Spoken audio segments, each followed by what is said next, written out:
ছাত্ররা নতুন দল গঠন করেছে, তারা যদি জামাতের সাথে ঐক্য করে তারা কি ক্ষমতায় যেতে পারবে? ক্ষমতায় যাওয়া না যাওয়া ওটা ভোটের হিসাব এখন বলা যায় না, তবে তারা এককভাবে রাজনীতি করে ততটা সফল হবে না। যারা আগ থেকে রাজনীতি করে অভিজ্ঞতা লাভ করছে তাদের সাথে জোট করলেই তারা অনেকটা সুবিধাজনক অবস্থানে যেতে পারবে বলে আমার মনে হয়।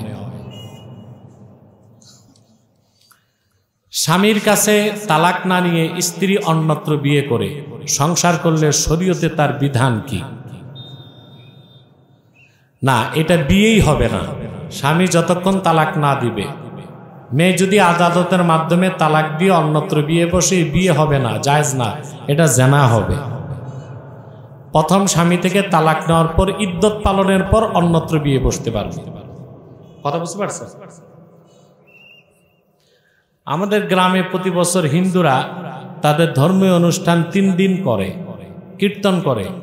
তৃতীয় দিন নিমাই সন্ন্যাস নামে একটা অনুষ্ঠান করে, সেই অনুষ্ঠানে গ্রামের বেশিরভাগ মুসলমান যায়। এ সম্পর্কে আমাদের ধর্ম কি বলে দয়া করে বুঝিয়ে দেখুন। হিন্দু বা অন্য যে কোনো ধর্মের মানুষের ধর্মীয় অনুষ্ঠানে কোনো মুসলমানের যাওয়া হারাম, নাজায়েজ, কবিরা গুনাহ, এবং কিছু কিছু ক্ষেত্রে তা কুফর পর্যন্ত হয়ে যাবে। কারণ কোনো হিন্দু বা অমুসলিম যদি না খেয়ে থাকে তাকে আপনি মানবিক সহযোগিতা করতে পারবেন, খাবার দিতে পারবেন, কাপড় না থাকলে কাপড় দিতে পারবেন, ঘর না থাকলে ঘর দিতে পারবেন, কিন্তু কোনো হিন্দু বা অমুসলিমকে তার ধর্মীয় কাজে সহযোগিতা করতে পারবেন, এটা কুফর। এটা কি? ইআনাতুল কুফারি কুফরুন, কাফেরদেরকে কুফরি কাজে সাহায্য করাও কুফর। আর আপনারা যে নেমাই সন্ন্যাসে যান, নেমাই সন্ন্যাসে কি সেমাই খাইতে যান, লাড্ডু, চমচম, যে কারণে যান, এটা জায়েজ না, কঠিন হারাম কাজ। রোজা অবস্থায় স্ত্রী সহবাস হয়ে গেলে কি করণীয়? কাফারা দিতে হবে। কাফারা হচ্ছে আপনি গোলাম আজাদ করবেন। যে তা না পারেন তাহলে হাদিসে আসছে রোজা রাখতে হবে শাহরাইনে মুতাতাবিআইন, এক নাগারে 60 রোজা। যদি তাও না পারেন তাহলে 60 জন মিসকিনকে এক বেলা খাওয়াই দিবেন, তাহলে আপনার কাফারা আদায় হয়ে যাবে। এত অধৈর্য কেন ভাই? রাতে তো সবই ওপেন, তো দিনে ধৈর্য ধরবেন, নাহলে 60 মিসকিন খাওয়াইতে হবে। আমার আব্বু আগামীকাল উমরা করতে যাবে, তিনি কাবা ঘরে তওয়াফ করতে চান। কতটুকু সীমানার মধ্যে মসজিদুল হারাম বলে গণ্য হবে?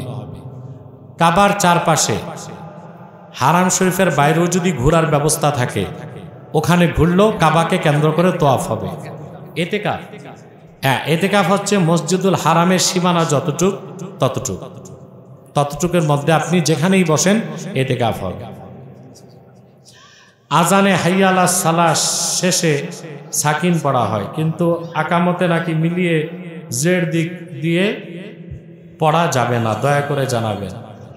আলা হারফে জার, এই জন্য মিলায় পড়লে হবে হাইয়া আলাস সালাহি, হাইয়া আলাস সালাহ। কিন্তু একামতের তার্জ হচ্ছে ছেড়ে পড়বেন সাকিন দিয়ে, হাইয়া আলাস সালাহ। এটা সালাহ না, সালাহ ছোটতা। হাইয়া আলাস সালাতি, হাইয়া আলাস সালাহ মিলায় পড়লে বুঝলেন। আর ওইটা হচ্ছে হাইয়া আলাল ফালাহি, হাইয়া আলাল ফালাহ হা হা, আর এটা হচ্ছে গোলতা, ছোটতা, বুঝলেন। তো ছেড়ে ছেড়ে পড়াটাই তার্জ। হাইয়া আলাল ফালাহ, হাইয়া আলাল ফালাহ, হাইয়া আলাস সালাহ, হাইয়া আলাস সালাহ।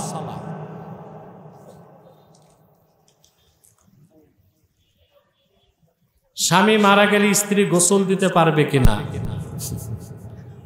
না, পারবে না। সেই জান্নাত, যে জান্নাতের ওয়াদা করা হয়েছে আল্লাহর খাস বান্দা যারা মুত্তাকি তাদের জন্য, সুবহানাল্লাহ, যে জান্নাতের ওয়াদা করা হয়েছে, আল্লাহ ওয়াদা করেছেন তার খাস বান্দা মুত্তাকিদেরকে দান করবেন। সেই জান্নাতের সিফাত হচ্ছে, বৈশিষ্ট্য হচ্ছে এই রকম তাজরি মিন তাহতিহাল আনহার, সেই জান্নাতের নিচ দিয়ে স্বচ্ছ পানির প্রস্রবণী প্রবাহমান। উকুলুহা দাইমুন ওয়া জিল্লুহা, সে জান্নাতের খাদ্য চিরস্থায়ী, তার মনোমুগ্ধকর শান্তিদায়ক ছায়াটাও চিরস্থায়ী। তিলকা উকবাল্লাযীনা তাকাও ওয়া উকবাল কাফিরিনান নার। ঈমান আনার পরে যারা তাকওয়া অবলম্বন করে মুত্তাকি হয়ে যাবে, এই জান্নাত হচ্ছে তাদের চূড়ান্ত গন্তব্য, আবাসস্থল। ওয়া উকবাল কাফিরিনান নার, আর যারা অবিশ্বাসী কাফের, তাদের চূড়ান্ত গন্তব্য আবাসস্থল হচ্ছে জাহান্নাম। বলেন নাউজুবিল্লাহ। আমরা প্রত্যেকটি মানুষ সফরে আছি। কিসে আছে? সফর কোনটা? আপনি আপন বাড়ি থেকে যখন বের হবেন, যত দূরে যান আপনি সফরে আছেন। আবার যখন আপনার নিজের বাড়িতে ফিরে আসবেন, তখন আপনার সফর শেষ। তা আমাদের আসল বাড়ি হচ্ছে জান্নাত। ওখান থেকে আমরা বের হয়েছি, আর ওখানে ফিরে যাবার আগ পর্যন্ত আমাদের অনন্তের যাত্রা চলতেই থাকবে, ঠিক না? আমাদের আসল বাড়ি কি? কারণ বাবার বাড়ি আসল বাড়ি। বাবার বাড়ি, আমাদের বাবার বাড়ি কই? আল্লাহ পাক বলেন, এই রোডে কথা বন্ধ করো,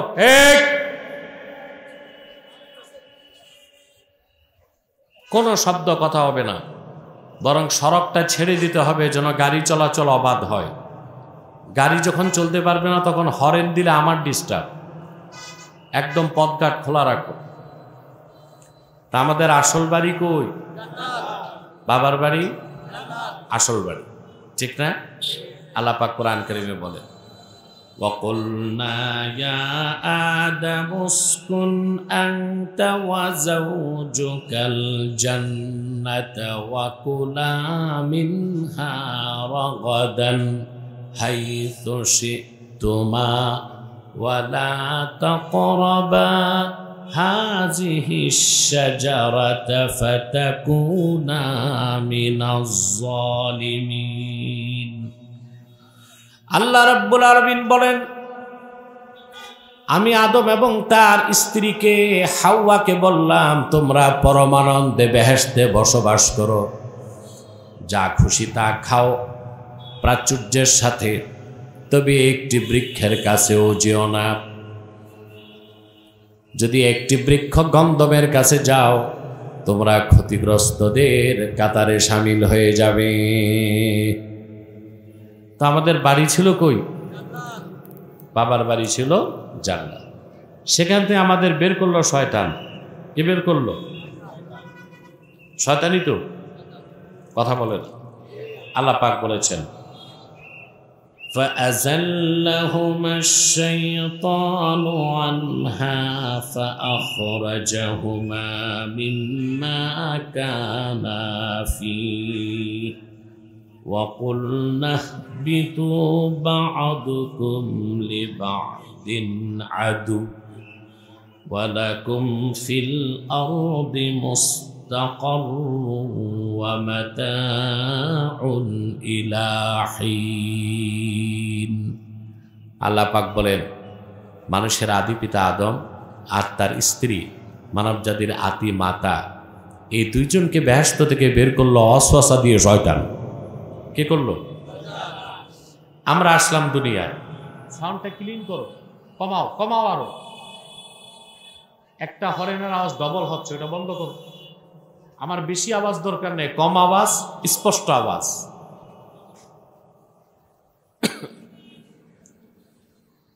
আমাদের পিতা মাতা বেহেশত থেকে বের হয়ে গেলেন, আসলেন দুনিয়ায়। এই জন্যই তো আমাদের দুনিয়াটা এখন বাড়ি, ঠিক না? এখন আমাদের আসল বাড়িতে আমরা যেন ফিরে যেতে পারি, সেজন্য আল্লাহ দলিল হিসেবে কোরআনকে পাঠালেন ১৫০০ বছর আগে। আমাদের বাড়ি যে জান্নাত, এটা দলিল কি? দুনিয়ায় যদি আপনার বাড়ি শত্রু দখল করে, তা আপনাকে মামলা করতে দলিল লাগবে না? সুবহানাল্লাহ। মুমিন মুসলমানদের আবাসস্থল জান্নাত, সে দলিল আল্লাহ ১৫০০ বছর আগে তার হাবিব মুহাম্মদ সাল্লাল্লাহু আলাইহি ওয়াসাল্লামের মাধ্যমে পাঠালেন। সেটা হলো ৩০ পারা কোরআন। বলেন সুবহানাল্লাহ। এখন পৃথিবীতে সফর করার জন্য পাথেয় লাগে। কি লাগে? সম্বল লাগে না? আপনি আমেরিকা যাবেন, সম্বল লাগবে না? একই প্ল্যানেট, একই গ্রহের এক প্রান্ত থেকে আরেক প্রান্তে যাবেন, আপনার সম্বল লাগবে। পাসপোর্ট, ভিসা, টাকা, স্যুট, বুট, ব্রিফকেস, সুটকেস, কিছু তো লাগবে। এখন আপনি এক অনন্ত সফরে চলছেন, আপনার পাথেয় লাগবে? কথা বলেন। সফরে আছেন না? বাড়িতে ফিরে যাবার আগ পর্যন্ত সফর না? এই সফরের পাথেয় কি? আল্লাহ রাব্বুল আলামিন বলেন, ওয়া তাযাওয়াদু ফা ইন্না খায়রাজ যাদিত তাকওয়া। সফরের জন্য পাথেয় প্রস্তুত করো, জেনে রেখো মুমিনের জন্য সবচেয়ে উত্তম সম্বল হলো তাকওয়া। এই তাকওয়া যে অর্জন করে তারই নাম মুত্তাকি। আর আল্লাহ ওয়াদা করেছেন বিনা আযাবে আল্লাহ পাক শুধু মুত্তাকি বান্দাদেরকে তার জান্নাত দিবে। সে জান্নাত চান? আযাবের পরে না আযাবের আগে? মুহাম্মদ সাল্লাল্লাহু আলাইহি ওয়াসাল্লামের প্রত্যেক ইমানদার উম্মত বেহেশতে যাবে, যত বড় গুনাহগার হোক। যদি আমল নামায় শিরক আর কুফর না থাকে, শাস্তি পেলেও বেহেশতে যাবে। সুবহানাল্লাহ। ওয়াদা কার? আল্লাহ রাব্বুল আলামিন বলেন, কুল ইয়া ইবাদিয়াল্লাযীনা আসরাফু আলা আনফুসিহিম লা তাকনাতু মির রাহমাতিল্লাহ ইন্নাল্লাহা ইয়াগফিরুদ-দুনুবা জামিআ ইন্নাহু হুয়াল গফুরুর রহিম। আল্লাহ রাব্বুল আলামিন বলেন, প্রিয় হাবিব মুহাম্মদ সাল্লাল্লাহু আলাইহি ওয়াসাল্লাম, আপনি ডাক দিয়ে বলুন, হে আমার বান্দারা, তার মানে খাঁটি উম্মতরা, তোমরা যারা নিজেদের উপর জুলুম করেছো, গুনাহ করেছো, অন্যায় করেছো, লা তাকনাতু মির রাহমাতিল্লাহ, আল্লাহর রহমত থেকে নিরাশ হয়েও না। যদি আমল নামায় শিরক আর কুফর না থাকে, তওবা করতে পারো, আল্লাহ জীবনের সব গুনাহ মাফ করে দিবেন। তিনি গফুরুর রহিম। তওবা করলে অবশ্যই মাফ পাবেন। আর তওবা যদি নাও করেন, ঈমান ঠিক থাকে, আপনি বেহেশতে যাবেন, তবে শাস্তি পেতেও পারেন, নাও পেতে পারেন। সহিহ বুখারী কিতাবুল ঈমানের হাদিস, রাসূলুল্লাহ সাল্লাল্লাহু আলাইহি ওয়াসাল্লাম ইরশাদ করেছেন, আমার কোনো উম্মত যদি শিরক আর কুফর না করে, সে যদি গুনাহ করে, ফাহুয়া ইলাল্লাহ ইন শাআ আফা আনহু ওয়া ইন শাআ আকাবাহু। আমার কোনো বান্দা যদি আমলনামায় শিরক আর কুফর না থাকে, সে যদি গুনাহ করে, তওবা যদি করার সুযোগ না পায়, মরে গেছে, তওবার সুযোগ। তওবা করলে তো কথাই নাই, তওবা করলে কথাই নেই, আপনি বেহেশত পাবেন বিনা আযাবে। কিন্তু আপনি ঈমানদার, আমলনামায় শিরক নাই, কুফর নাই, গুনার কাজ করেছেন, তওবা করার সুযোগ পান নাই।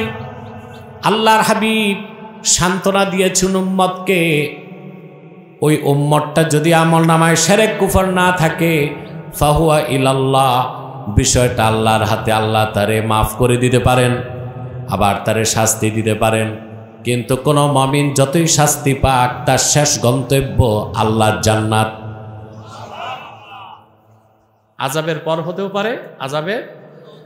আর আপনারা কি গ্যারেন্টি চান বিনা আযাবে বেহেশত? কে কে?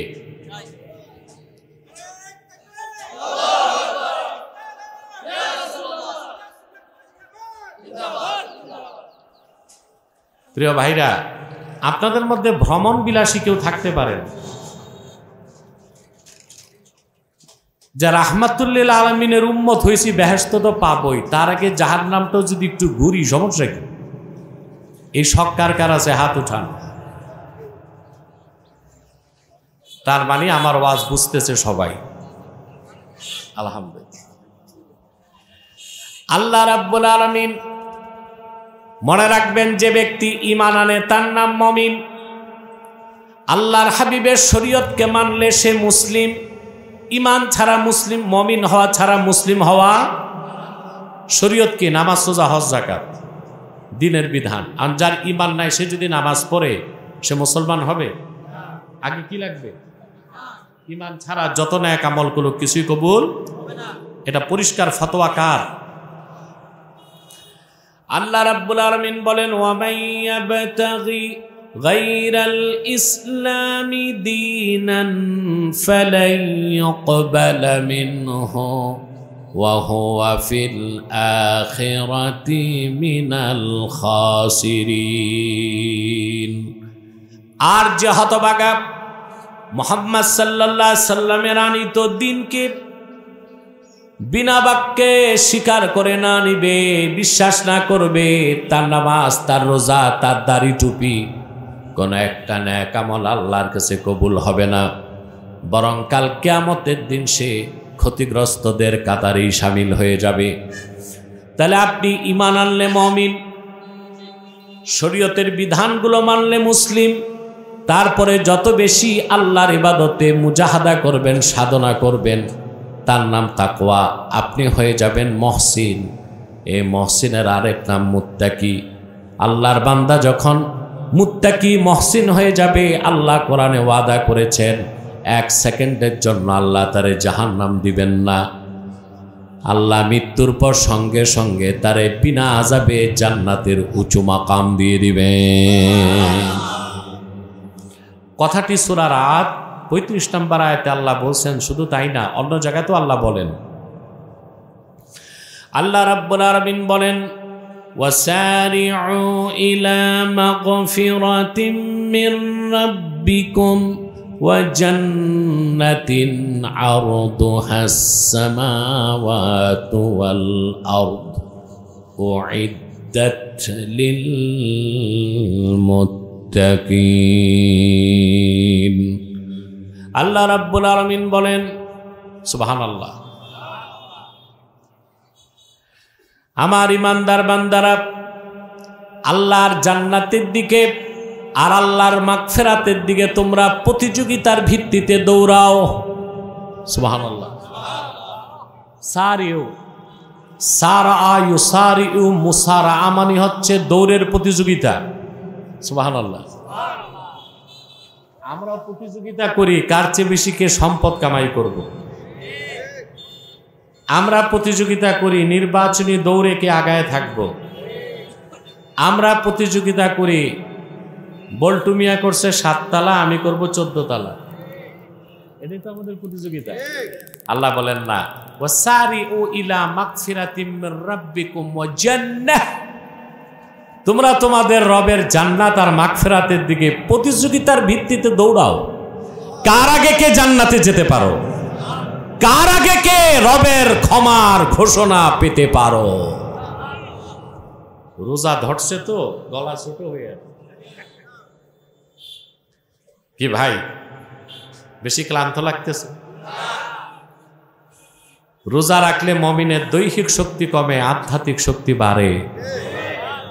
সুবহান।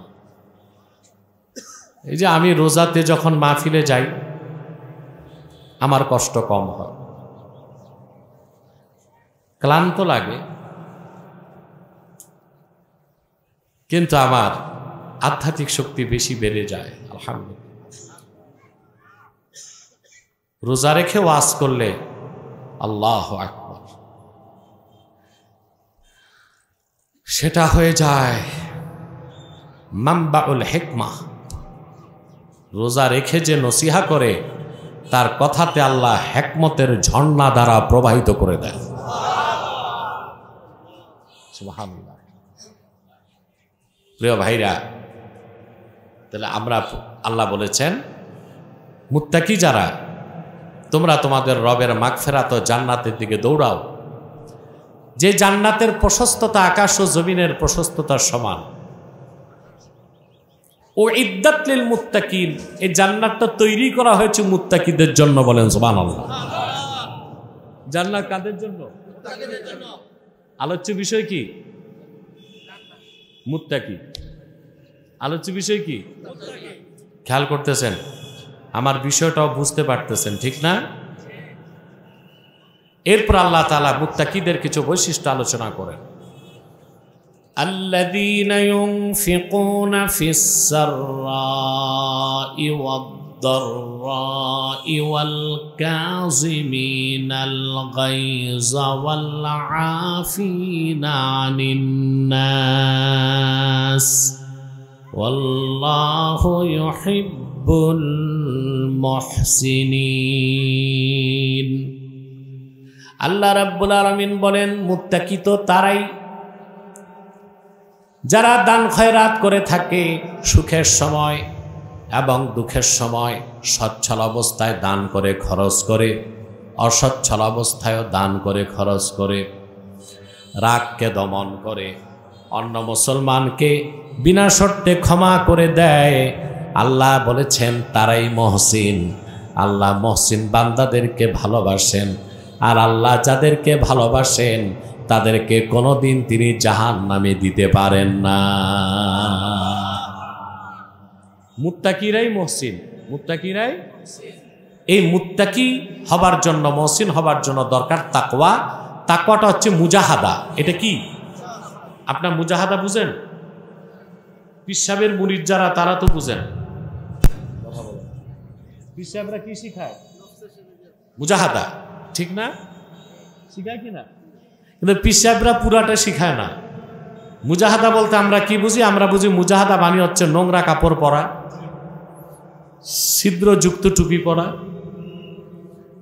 প্লাস্টিকের স্যান্ডেল যেটা 7 বার ঝালাই হয়েছে, গোস্ত থাকতো খিচুড়ি খাওয়া, স্প্রিংয়ের খাটে না ঘুমায় কাঠের তক্তায় ঘুমানো, জঙ্গলে যে চিল্লা দেওয়া, এর নাম দিছি মুজাহাদা। এটাই মুজাহাদা না, তাকওয়াটাই মুজাহাদা। যে মুজাহাদায় সফল হয় সেই মুত্তাকি। এই মুত্তাকির আরেক নাম মহসিন। বলেন সুবহানাল্লাহ। 1 সেকেন্ডের জন্য আল্লাহ তাআলা জাহান্নাম দিবেন না। কোরআনে কারীমে আল্লাহ তাআলা সূরা আল-কাবুতের শেষ আয়াতে বলেন, স্টেজে তুমি উঠানামা কেন? সূরা আল-কাবুতের শেষ আয়াতে আল্লাহ তাআলা বলেন, ওয়াল্লাযীনা জাহাদু ফীনা লানাহদিয়ান্নাহুম সুবুলানা ওয়া ইন্নাল্লাহা লামাআল মুহসিনিন। আল্লাহু আকবার। আল্লাহ রাব্বুল আলামিন সূরা আল-কাবুতের 69 নম্বর আয়াতে বলেন, শেষ আয়াত, আর যে সকল ঈমানদার আমি আল্লাহর হকে আমাকে পাওয়ার জন্য, আবার সন্তুষ্টির জন্য মুজাহাদা করবে, প্রাণান্তকর প্রচেষ্টা করবে, সাধনা করবে, আমি আল্লাহ তাদেরকে আমার কাছে পৌঁছার জন্য সবগুলো পথ দেখায় দিব। তারা আমার খাস বান্দা, ভিআইপি বান্দা, তারা আমার নির্বাচিত বান্দা, তারা মহসিন। নিশ্চয় আল্লাহ রাব্বুল আলামিন সব সময় মহসিন বান্দাদের সাথেই থাকে। সুবহানাল্লাহ। আরে মুসলমান, তাকওয়ার চেয়ে বড় সম্পদ নাই, আর মুত্তাকি হওয়ার চেয়ে বড় কোনো গ্রেড নাই। কিসের মন্ত্রী, এমপি, নেতা, কিসের শিল্পপতি, সমাজপতি, ধনী, এগুলোর কোনো মূল্য আল্লাহর কাছে নাই। আল্লাহর কাছে মর্যাদা তার যার তাকওয়া বেশি। মুত্তাকি হিসেবে যার স্তর যত উপরে, আল্লাহর কাছে তার মর্যাদা তত বেশি। বলেন সুবহানাল্লাহ। ইসলামে কোনো বংশ বা শ্রেণীর মর্যাদা আছে? আল্লাহ রাব্বুল আলামিন কোরআন কারীমে বলেন, ইয়া আইয়ুহান নাসু ইন্না খালাকনাকুম মিন যাকারিন ওয়া উনসা ওয়া জাআলনাকুম শুউবান ওয়া ক্বাবাইলা লিতাআরাফু ইন্না আকরামাকুম ইনদাল্লাহি আতকাকুম। বাকিরা ঘুমাচ্ছেন, কে কে ঘুমান একটু হাত তুলে দেখান তো। চরম সত্যবাদী কিন্তু নেহায়েত অমনোযোগী। কি বলে? খুবই সত্যবাদী কিন্তু